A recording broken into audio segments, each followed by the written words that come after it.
that's a question of why I think Antonelli's going to struggle just a little bit, because they're going to throw him in a race-winning Mercedes now and then expect him suddenly to get used to that and 2026.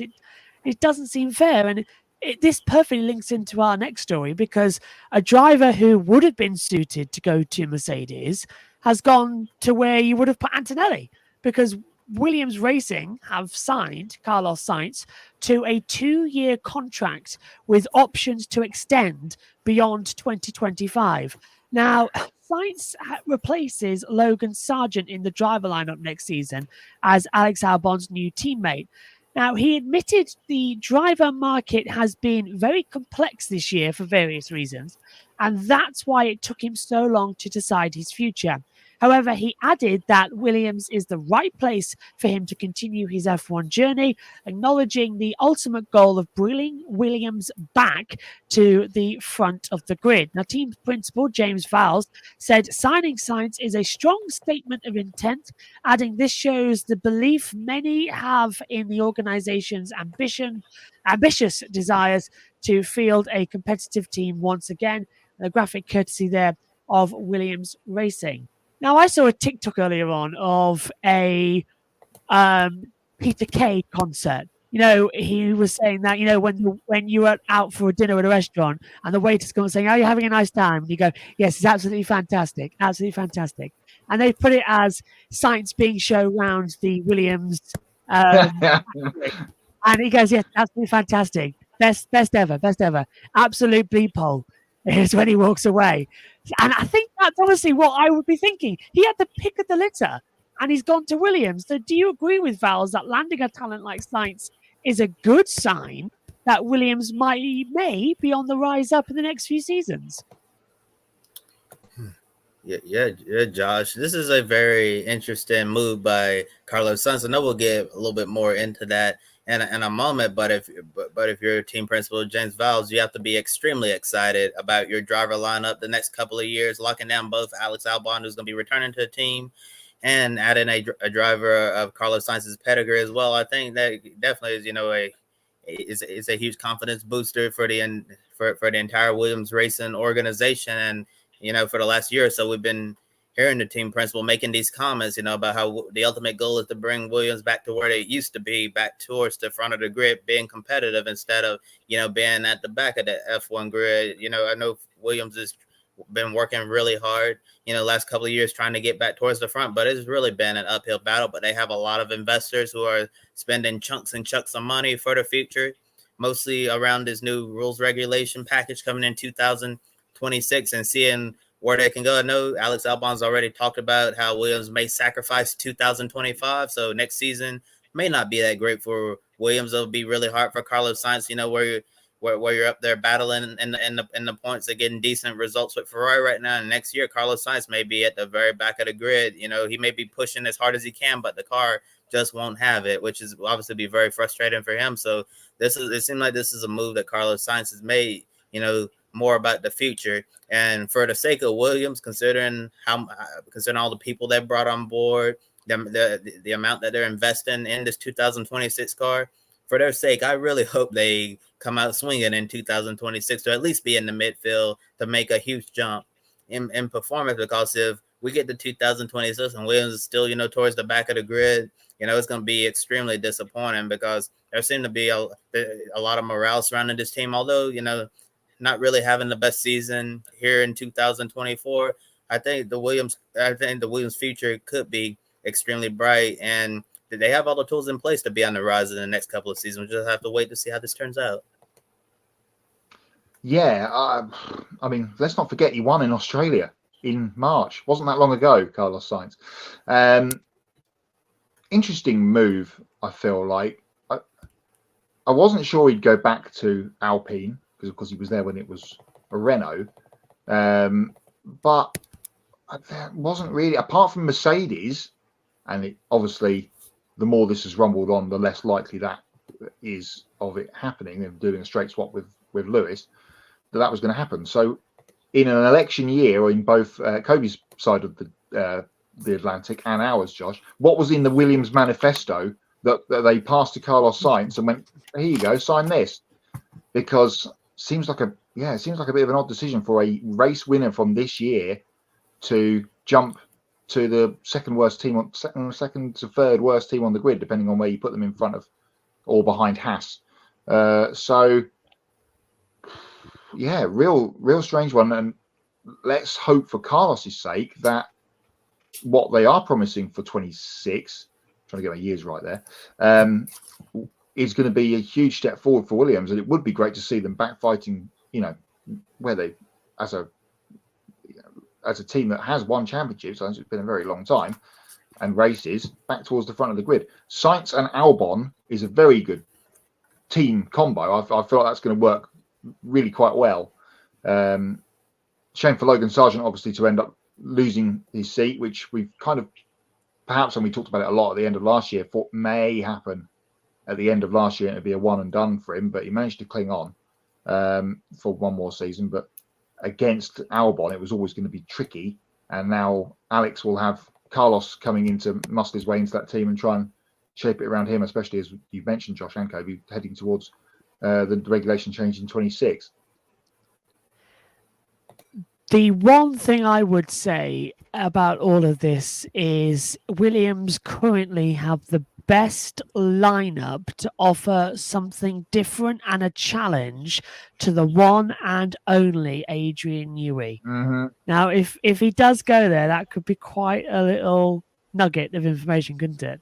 I think he would, It crossed my mind. Not his first team, obviously, but the first team where he really found success in the early 90s with the Mount Solera, Prost, Hill, Villeneuve, before he jumped to McLaren. So it would be almost a complete full circle for him, because we still don't know what he's going to do, unless he is going to just go on the boat and spend a year cruising around the Med. But I can't see the competitive Adrian Newey deciding to hang up his pencil completely. And maybe with the regulation change in a new team, a new atmosphere, that two drivers, really good drivers, that may sway him to go there. And maybe that's what that's maybe how they pulled Carlos in with the hook of working with Adrian in the near future. It makes sense. It really does, because otherwise I can't see why Carlos, who had a pick throughout, would have gone there. Because did he though? That's the question. Alpine looks set. Alpine would have been a shot, because then you've got a chance that Alpine don't get a Mercedes. Well, they get a Mercedes engine, and that would have helped them a lot. Williams has that Mercedes engine, but they haven't got the design on it. And then you've got McLaren, if they're locked in with Piastri and Norris. Ferrari are locked in. If anything, I think Lewis is slightly regretting his choice to sign for Ferrari. Sure. Yeah. 2 wins in the last 3 races, podiums since Spain, non-stop, and you're closing in. I think I read somewhere that Max, if Max finished 5th in the remaining races and Lewis won 6 races of the remaining 10, Lewis would be world champion, which is scary to think that it's that close.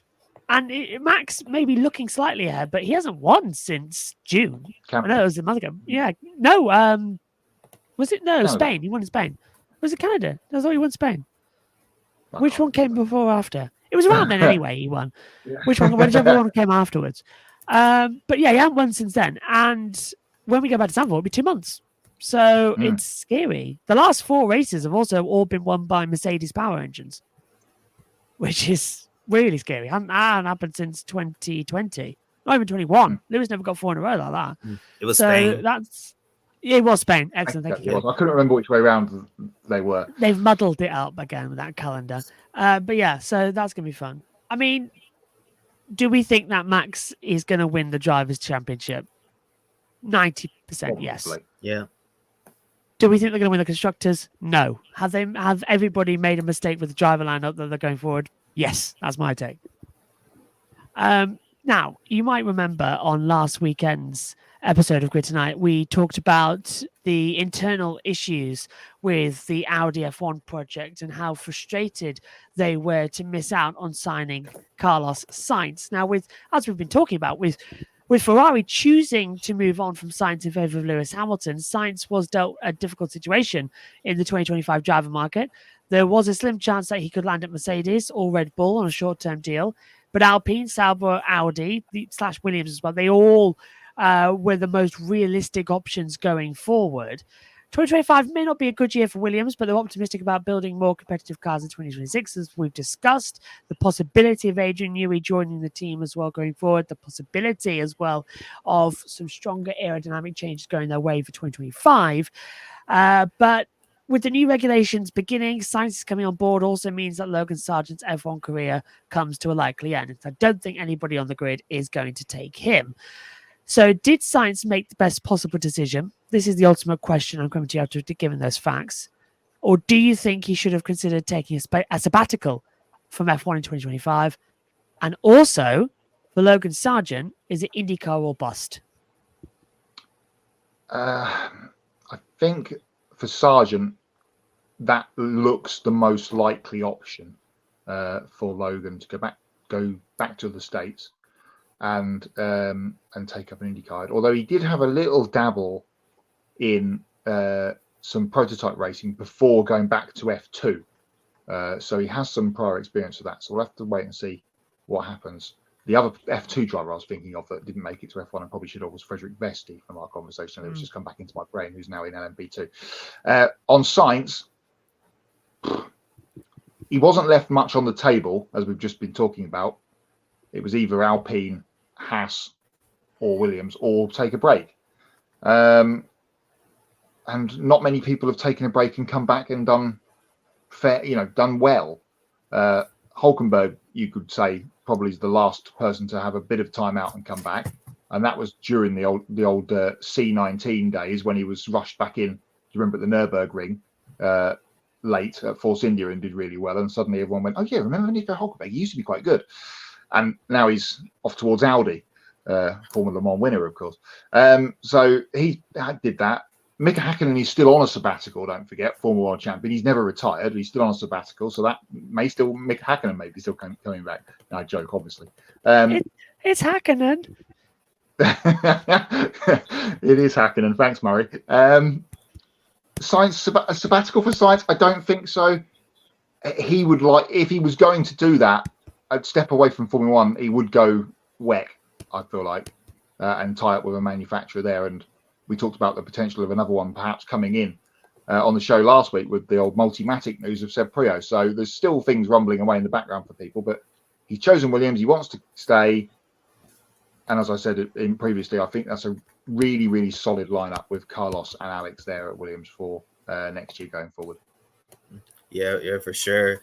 And looking at the options that were on the table for Carlos Sainz, I think he chose the option, that provided the most hope out of all the three of those. Like you said, just the prospects of potentially landing Adrian Newey. I'm sure Adrian has a lot of suitors right now all throughout the grid, and even a suitor currently not on the grid, which, Ben Andretti Global Cadillac project. We've already talked about how, those comments Mario Andretti made a few months ago about potentially working with Adrian Newey. So I'm sure Adrian's going to have a lot of choices. But if he were able to land at Williams, that would obviously be an exciting prospect for the future, because we know Adrian Newey is one of the best car designers in the history of motorsports. And if anybody can design a car to make Williams more competitive, Adrian Newey is that one person. So I feel like Williams was probably the best option. And like you said, Josh, we talked about all the internal issues with Audi, dropping two of the leaders on that project, replacing them with Mattia Binotto. And Audi right now, in Sauber in his current form, things are not going well right now, internally, externally. And that's probably not a project that's going to attract a lot of people at the moment. In Alpine, it seemed like, in the short term, they're having so many internal issues as well, especially at the very top. Their current team principal is going to be leaving. And I believe they hired a new team principal that was announced earlier this morning, if I believe. I think I saw that scrolling on Instagram. Yeah, so Alpine has a lot of issues they need to figure out. It's just been complete chaos with that organization. A lot of people really expected more from their driver duo Pierre Gasly and Esteban Ocon this year, but Alpine just hasn't been able to get it right. So it'll be interesting to see what that group could do. But overall, I think Carlos Sainz made the best possible choice he could have made given the options.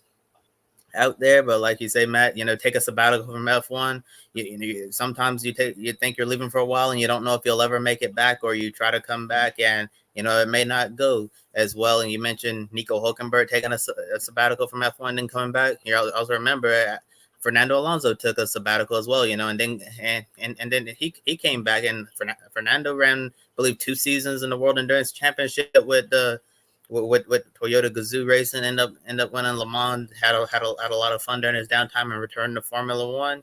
And we've seen Alonso had quite a bit of success. So taking a sabbatical is not totally the end of the world, but if Carlos Sainz wanted a better seat, maybe he could have considered that option, but he's already made his bet now. He's going to be a Williams driver, so we'll have to just see it out, how it does. And in regards to Logan Sargeant, it really does seem like that he's going to be an IndyCar next year. It's just a matter of which team he's going to drive for. I know a lot of people have linked him to potentially joining the new startup Prima Racing or operation in IndyCar next year. But who knows? Maybe Logan could have some more suitors out there for his services in IndyCar. And after, spending his racing career in Europe, I'm sure he'll definitely welcome to move back home full time to race in the NTT IndyCar Series and to show people why he was able to make it to Formula One in the first place, to showcase his talent on a more even playing field.